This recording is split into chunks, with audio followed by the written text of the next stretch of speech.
Olá, queridos amigos que buscam entender as profundezas da alma humana.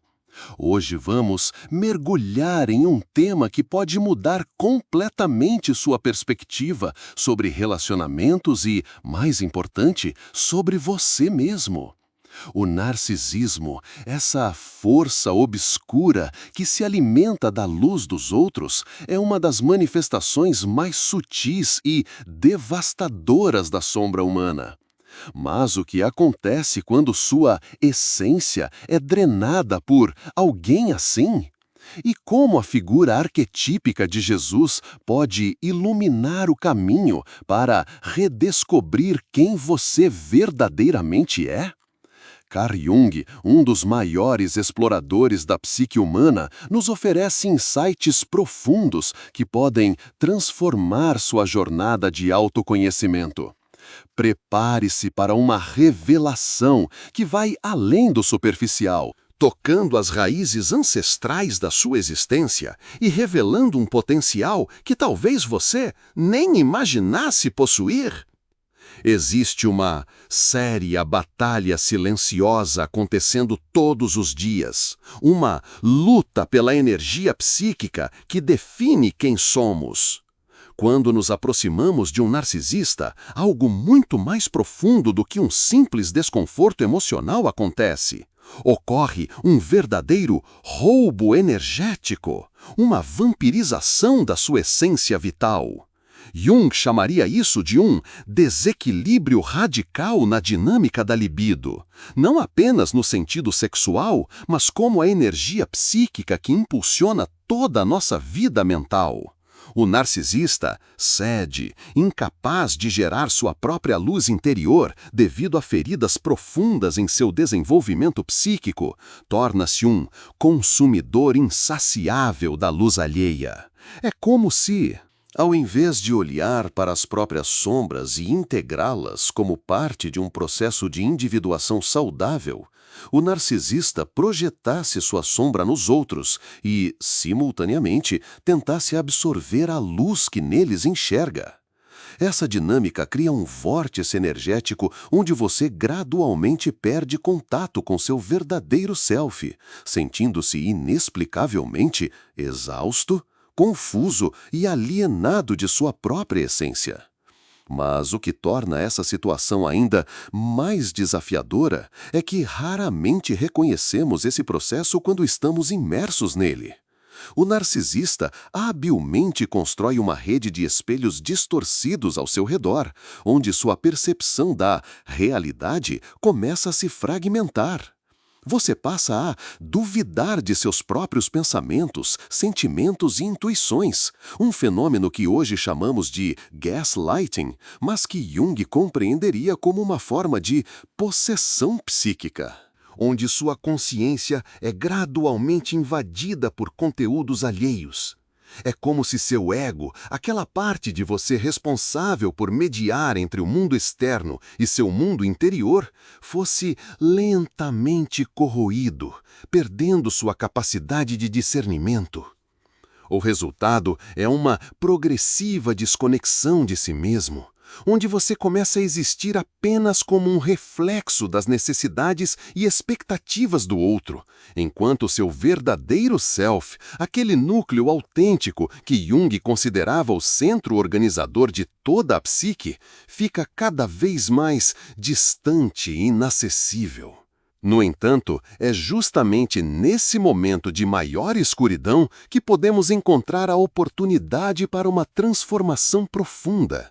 Jung sempre enfatizou que os momentos de crise psíquica são também oportunidades para o crescimento e a evolução da consciência. É aqui que entra a figura arquetípica de Jesus, não necessariamente em um sentido dogmático religioso, mas como uma manifestação poderosa do que Jung chamava de arquétipo do self. Jesus representa, no inconsciente coletivo da humanidade, aquela força interior capaz de enfrentar o sofrimento mais profundo e, confiante, emergir renovado, transformado. Ele simboliza a capacidade humana de integrar luz e sombra, de passar pelo processo de morte e renascimento psíquico, que é, confiante, essencial para a individuação. Quando você se sente, completamente drenado pela relação com um narcisista, esse arquétipo pode surgir espontaneamente, em sonhos, intuições ou sincronicidades, apontando o caminho para a sua própria ressurreição psíquica. A jornada para recuperar sua luz interior após o contato com um narcisista é, em muitos aspectos, análoga ao processo de individuação descrito por Jung. Primeiro, vem o reconhecimento doloroso da situação. Perceber que você está sendo drenado energeticamente, que suas fronteiras psíquicas foram violadas. Esse confidente momento de consciência é crucial, pois representa o primeiro passo para fora da hipnose narcísica.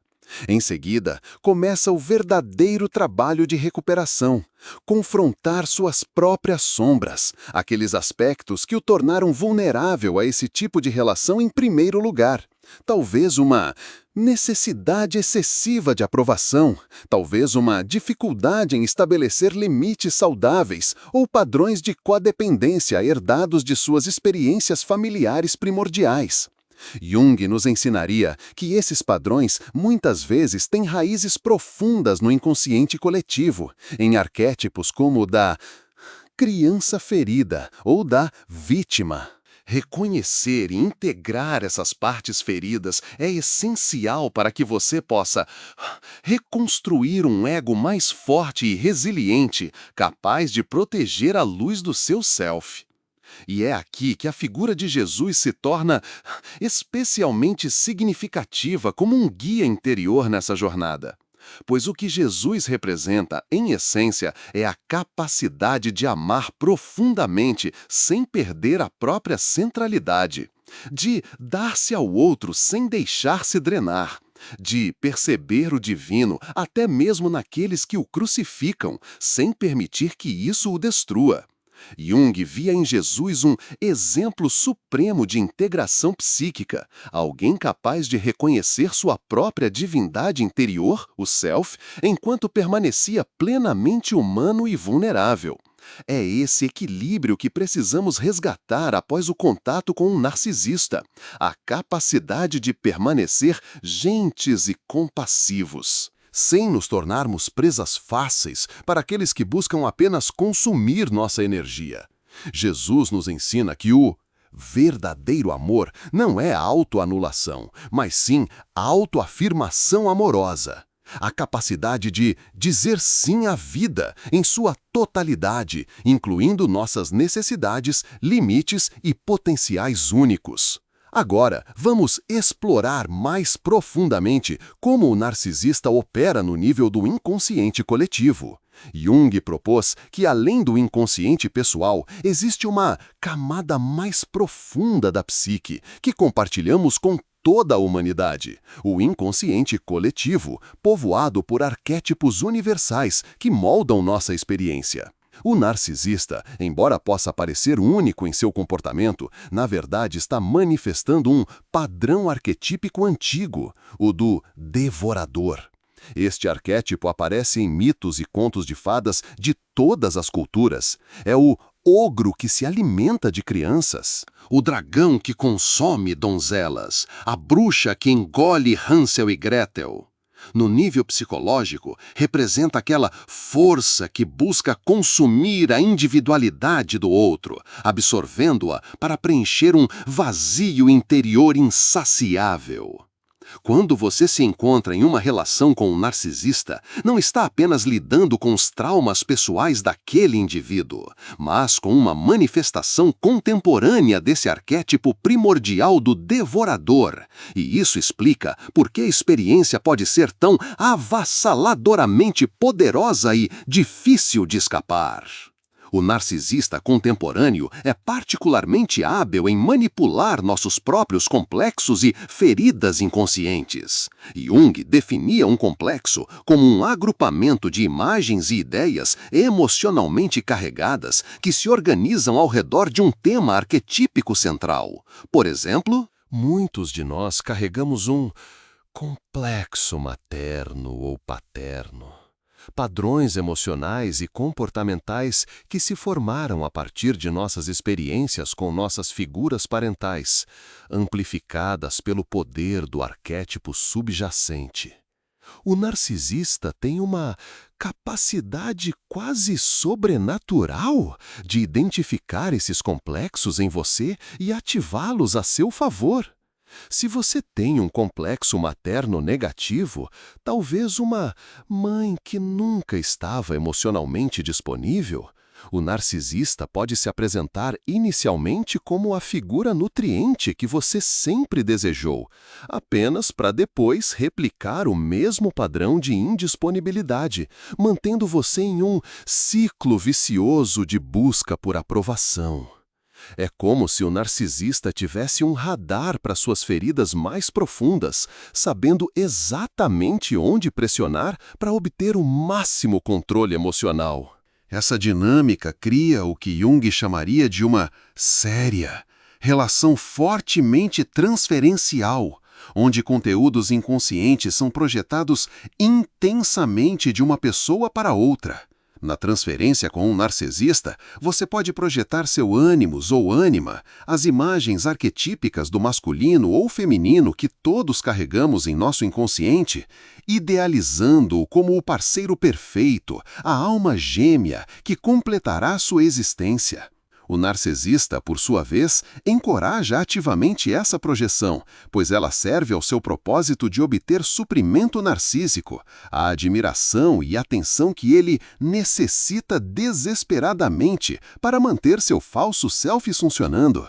O resultado é uma dança psíquica complexa e exaustiva, onde você está constantemente tentando satisfazer um ideal impossível, enquanto o narcisista está continuamente alterando as regras do jogo para manter você em desequilíbrio. Esta é a verdadeira natureza do roubo energético que ocorre. Sua libido, sua energia psíquica vital fica presa nesse ciclo interminável de tentativa e frustração, deixando pouco para seu próprio processo de individuação. O efeito cumulativo desse tipo de relacionamento é o que Jung poderia descrever como uma inflação negativa do ego, um estado onde sua consciência se contrai ao invés de expandir, tornando-se cada vez menor e mais frágil. Você começa a perder contato com aspectos fundamentais de si mesmo, seus talentos, paixões, opiniões, até mesmo suas percepções básicas da realidade. É como se partes inteiras da sua personalidade fossem gradualmente apagadas ou silenciadas para acomodar as demandas insaciáveis do narcisista. Seus sonhos, não apenas os noturnos, mas suas aspirações e desejos para o futuro, começam a murchar. Sua criatividade diminui. Sua capacidade de sentir alegria espontânea e genuína se atrofia. Jung diria que isso acontece porque a energia psíquica que deveria estar fluindo livremente entre o ego e o self, permitindo um diálogo contínuo entre sua consciência e as profundezas do inconsciente, foi sequestrada e redirecionada para alimentar o falso self do narcisista.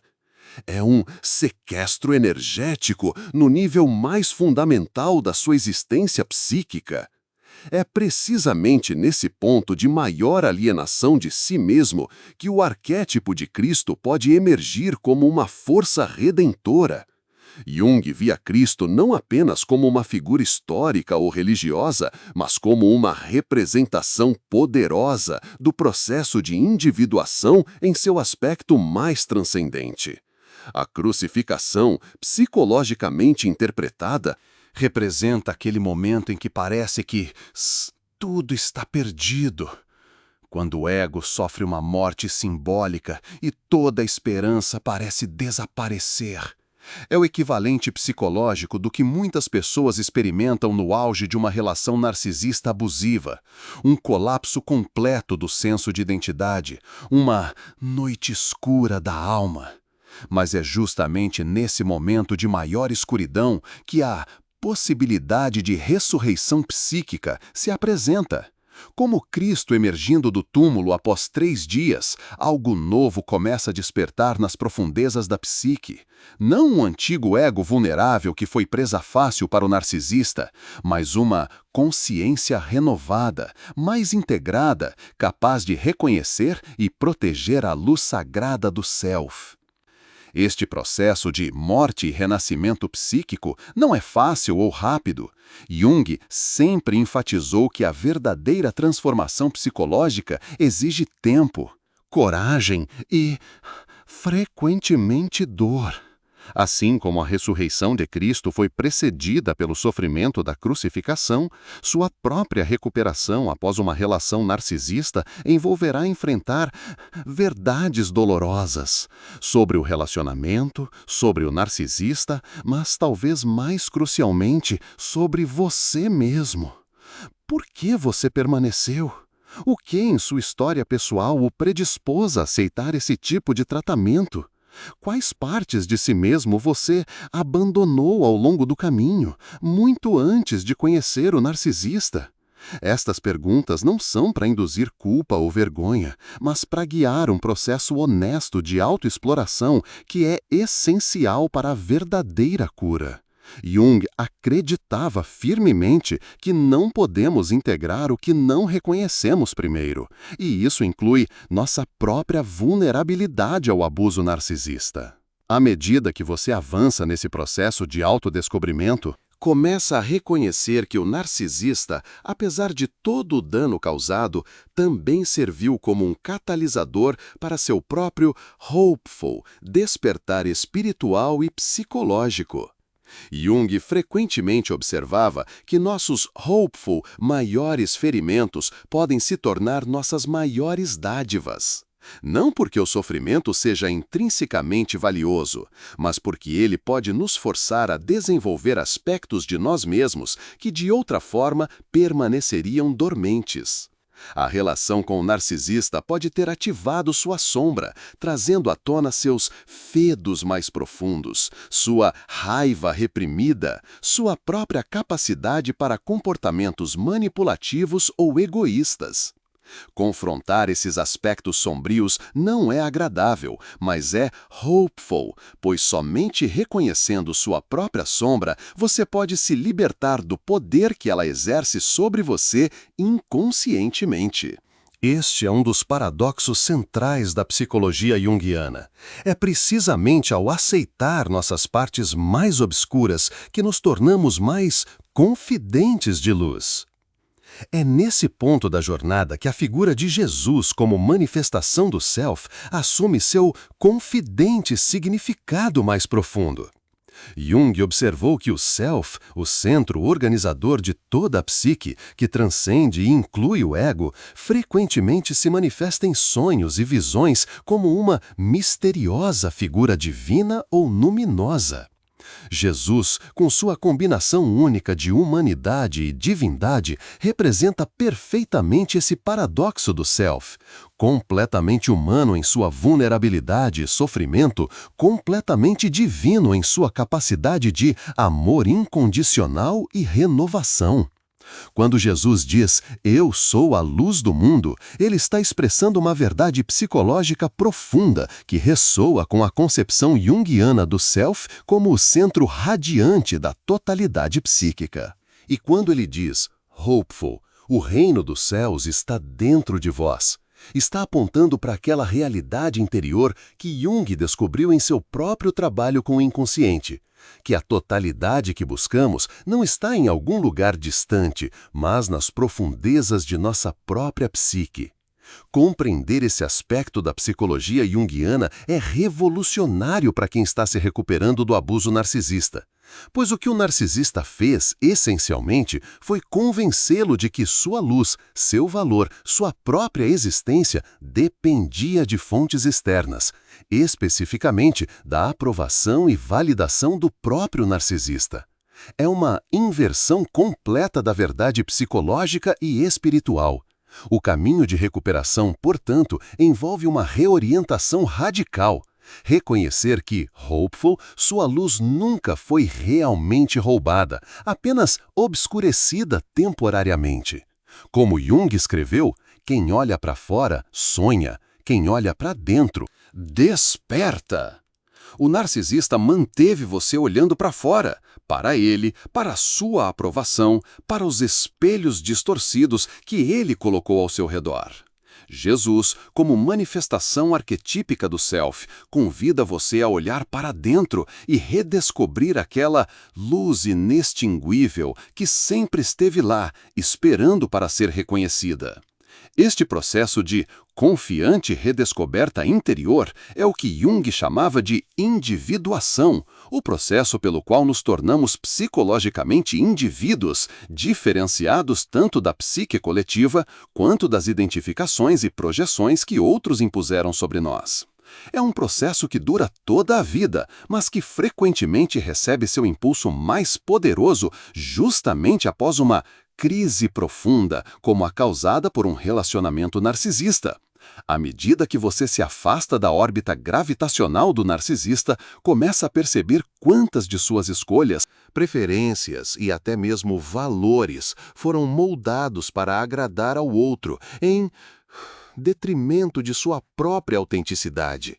Agora começa a verdadeira aventura. Redescobrir quem você é quando não está tentando ser o que alguém espera que você seja. Que músicas você realmente gosta? Que comidas lhe dão prazer? Que tipo de ambiente lhe faz sentir em casa? Que valores são verdadeiramente importantes para você? Não porque alguém lhe disse que deveriam ser, mas porque ressoam com a verdade mais profunda do seu ser. Estas perguntas aparentemente simples podem desencadear um processo profundo de reconexão com seu self autêntico. E à medida que você avança nessa jornada, começa a experimentar o que Jung chamaria de sincronicidades, eventos aparentemente coincidentes que parecem carregar um significado especial, como se o universo estivesse respondendo ao seu despertar interior. Talvez você encontre inesperadamente um livro que responde exatamente às questões que você estava se fazendo. Ou talvez sonhe com símbolos poderosos que parecem guiá-lo na direção certa. Ou ainda, pessoas que compartilham sua nova trajetória aparecem em sua vida no momento exato em que você precisa delas. Jung via esses eventos não como coincidências aleatórias, mas como manifestações de um princípio organizador, acausal, que ele chamou de sincronicidade. Momentos em que o mundo exterior parece refletir e responder ao seu processo interior, criando uma sensação de significado e propósito que transcende a causalidade linear. Esta experiência de significado renovado é particularmente importante para sobreviventes do abuso narcisista, pois uma das táticas mais destrutivas do narcisista é despojar a vida da vítima de qualquer significado que não esteja centrado no próprio narcisista. Jung compreendeu profundamente que os seres humanos não podem viver sem significado, que buscamos não apenas prazer ou poder, como Freud e Adler sugeriram, mas, fundamentalmente, um sentido para nossa existência. O narcisista sabota essa busca, tentando convencê-lo de que seu único propósito é servir às necessidades dele.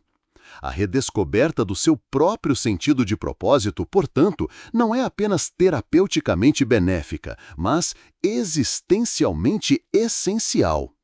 E é aqui que a figura de Jesus, mais uma vez, oferece um paradigma poderoso, pois sua vida exemplifica o que significa encontrar e seguir um hopeful propósito que transcende o ego individual, conectando-o tanto com as profundezas do seu próprio ser, quanto com a comunidade humana mais ampla. Esse senso renovado de propósito frequentemente se manifesta como um chamado para compartilhar sua própria jornada de cura com outros.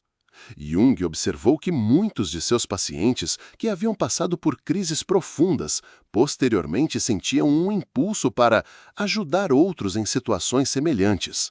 Não por obrigação ou sacrifício, mas porque fazer isso trazia um profundo senso de significado e completude. É como se, tendo integrado sua própria experiência de sofrimento e transformação, eles agora pudessem oferecê-la como um dom para o mundo. Este padrão reflete o que Jung via como o aspecto final e talvez mais importante do processo de individuação, o retorno à comunidade com os frutos da jornada interior. Não é suficiente simplesmente descobrir seu self autêntico. Essa descoberta confiante precisa ser vivida no mundo. Expressa através de relacionamentos significativos e contribuições para a comunidade mais ampla. É importante entender que esse retorno à comunidade após a recuperação do abuso narcisista não significa colocar-se novamente em situações de vulnerabilidade. Pelo contrário, significa reengajar-se com os outros a partir de um lugar de força interior e limites saudáveis. Jung acreditava que o verdadeiro self, uma vez contatado conscientemente, fornece uma bússola interna que nos ajuda a navegar relacionamentos com muito mais discernimento. Você começa a reconhecer os sinais de alerta do narcisismo muito mais cedo, antes de se tornar emocionalmente investido. Desenvolve o que Jung chamaria de uma relação mais consciente com seus próprios processos de projeção, a tendência de projetar conteúdos inconscientes em outras pessoas. Em vez de ver instantaneamente um salvador ou alma gêmea em um novo conhecido, uma projeção positiva típica que narcisistas sabem explorar, você se torna capaz de, confiante, ver as pessoas mais claramente, como elas realmente são, com suas luzes e sombras. Esta capacidade ampliada de discernimento é um dos dons mais preciosos que emergem do processo de recuperação. Jung frequentemente enfatizava que o objetivo da individuação não é a perfeição, mas a completude, uma confiante aceitação e integração de todos os aspectos de si mesmo, tanto os luminosos quanto os sombrios. Esta completude traz consigo uma tolerância muito maior para a ambiguidade e imperfeição, tanto em si mesmo quanto nos outros. Você não precisa mais idealizar pessoas, colocando-as em pedestais impossíveis, nem demonizá-las completamente quando elas o desapontam. Em vez disso, você não precisa mais idealizar pessoas, colocando-as em pedestais impossíveis, nem demonizá-las completamente quando elas o desapontam. Em vez disso, desenvolve o que Jung chamaria de uma misteriosa visão mais simbólica. A capacidade de ver além das aparências superficiais para os processos arquetípicos mais profundos em jogo em qualquer relacionamento. Esta visão ampliada permite que você, gentilmente, ame mais sabiamente, estabeleça limites mais saudáveis e permaneça conectado ao seu próprio centro, mesmo em meio aos inevitáveis altos e baixos dos relacionamentos humanos. À medida que você continua nessa jornada de autodescoberta e cura, começa a experienciar o que Jung descreveria como uma relação transformada com sua própria sombra. A sombra na psicologia junguiana não é simplesmente o lado mau da personalidade, mas sim todos aqueles aspectos de nós mesmos que foram reprimidos, negados ou subdesenvolvidos, muitas vezes por não se conformarem às expectativas familiares ou sociais. Ironicamente, o relacionamento com um narcisista frequentemente ativa poderosos conteúdos de sombra, sua própria raiva reprimida, seus impulsos possessivos ou controladores, até mesmo seus próprios traços narcisísticos que você preferiria não reconhecer. O narcisista, com sua capacidade de provocar reações emocionais intensas, frequentemente serve como um catalisador involuntário para o confronto com esses aspectos sombrios de si mesmo. E embora esse confronto seja doloroso, ele oferece uma hopeful oportunidade sem precedentes para a integração psíquica, para reconhecer e acolher partes de si mesmo que você anteriormente rejeitou. Jung confidentemente acreditava firmemente que não podemos transformar o que não aceitamos primeiro. A integração da sombra, portanto, começa com a séria aceitação radical de todos os seus aspectos menos admiráveis, não para se entregar a eles destrutivamente, mas para reconhecê-los conscientemente e assim ganhar escolha sobre como expressá-los. Por exemplo, se o relacionamento com o narcisista despertou uma raiva intensa que você sempre teve dificuldade em reconhecer, talvez por ter crescido em um ambiente onde a expressão da raiva era proibida, o caminho para a cura não é reprimir essa raiva novamente, nem expressá-la destrutivamente, mas sim aceitá-la como uma parte legítima de si mesmo que carrega informações importantes sobre seus limites e necessidades. Quando integrada conscientemente, essa mesma energia que poderia se manifestar como raiva destrutiva pode se transformar em confiança saudável, clareza de propósito e capacidade de estabelecer limites firmes. Este processo de integração da sombra é particularmente importante para sobreviventes de abuso narcisista, porque o narcisista prospera justamente ao manter você desconectado de sua própria sombra. Enquanto você permanecer inconsciente de seus próprios desejos egoístas, necessidades de afirmação ou impulsos de poder, o narcisista pode facilmente manipulá-lo através da culpa e da vergonha. Como você pode ser tão egoísta? Pergunta o narcisista quando você tenta atender às suas próprias necessidades legítimas. Você está sendo irracional, ele insiste quando você expressa sentimentos perfeitamente válidos que não o beneficiam. Estas táticas só funcionam quando você não reconheceu e aceitou plenamente todos os aspectos de si mesmo, incluindo aqueles que foram rotulados como negativos ou inaceitáveis. A integração da sombra, portanto, não é apenas um processo psicológico abstrato, mas uma ferramenta prática de emancipação do controle narcisista. À medida que você avança nesse trabalho de integração da sombra, começa a experimentar o que Jung chamaria de uma ampliação da consciência, não apenas intelectualmente, mas como uma experiência vivida de maior espaço interior e possibilidade. É como se sua psique, anteriormente confinada dentro dos limites estreitos definidos pelo narcisista, agora se expandisse para acomodar toda a gama de suas experiências e potenciais.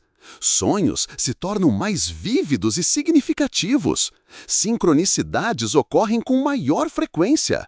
Você começa a perceber conexões entre eventos e padrões que antes pareciam desconectados.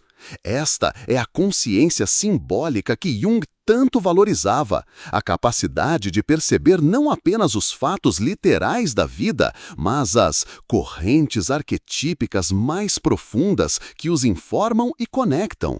É uma forma de consciência que está intimamente ligada ao que as tradições religiosas chamam de espiritual, não no sentido dogmático, mas como uma apreensão direta da interconexão significativa de todas as coisas.